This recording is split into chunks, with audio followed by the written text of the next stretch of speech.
Mr. President. I recognize the senator from California. Mr. President, for months, the Trump administration claimed that its campaign of blowing up boats in the Caribbean was about stopping drugs like deadly fentanyl coming to the United States. Never mind that fentanyl doesn't really come from Venezuela. It comes from precursors made in China, and is predominantly smuggled in through Mexico. Never mind that there are well-established, well-practiced operations for interdicting drugs and apprehending alleged drug traffickers, not killing them.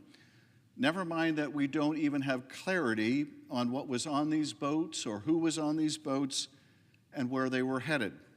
No, even as the U.S. military amassed unprecedented military firepower off the coast of Caracas that included multiple warships, thousands of troops, and the largest aircraft carrier ever put to sea, the administration still claimed this was about drug boats.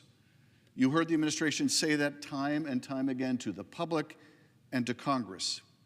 Until last weekend, when the objective became clear, this was about Venezuela's oil, and if we could have that, we would leave the drug-running regime in place, albeit with its number 2 corrupt leader instead of its number 1, Nicolas Maduro. The rightful leadership of Venezuela, Maria Corina Machado and her election surrogate Edmundo Gonzalez, the ones who won the last election there, would have no place, no role in the new government, because this was no more about democracy than it was about drugs. It was about oil. Just yesterday, the Secretary of Energy said that the United States intended to maintain significant control over Venezuela's oil industry, including by overseeing the sale of the country's production indefinitely. Indefinitely. And Donald Trump has promised to use the revenue from these oil sales to create a fund that he would control. He's literally meeting with oil executives on Friday to try to divide up the spoils of this military campaign. Now, some of my colleagues may believe that using the U.S. military to depose Nicolas Maduro and seize Venezuela's oil is well worth the risk to our troops and the danger of becoming mired down in that country. I disagree, but if that was the case, let them seek an authorization from Congress to do so. We have so many urgent problems that need addressing here at home. With life barely affordable for millions of Americans and the cost of living rising, with people struggling to cover the rent, with families barely able to afford the cost of groceries, to say nothing of the skyrocketing healthcare costs. But now, instead of putting Americans first, we are stepping into a foreign nation and promising to run it for the foreseeable future. An administration that had promised to end foreign wars has begun a new one. A president who had decried the use of force for regime change or to engage in nation building has just committed our country to both. No doubt Russia and China see opportunity in this American about-face.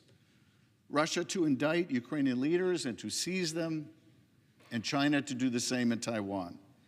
We are not only at risk of reestablishing the idea that might makes right and military conquest is acceptable in your sphere of influence, but the very real prospect of destabilizing a world order post-World War II that has made us safer and more prosperous. Now, when it comes to Congress's role in checking this president, in asserting its war powers given to us by our founders and the framers of our Constitution, if we do not assert this power, we will lose it, and not just to constrain this president, but any president, and for all time. The American people have said clearly and repeatedly they do not want us dragged into new foreign wars, especially wars of our own making. And we have the power to make good on that instruction.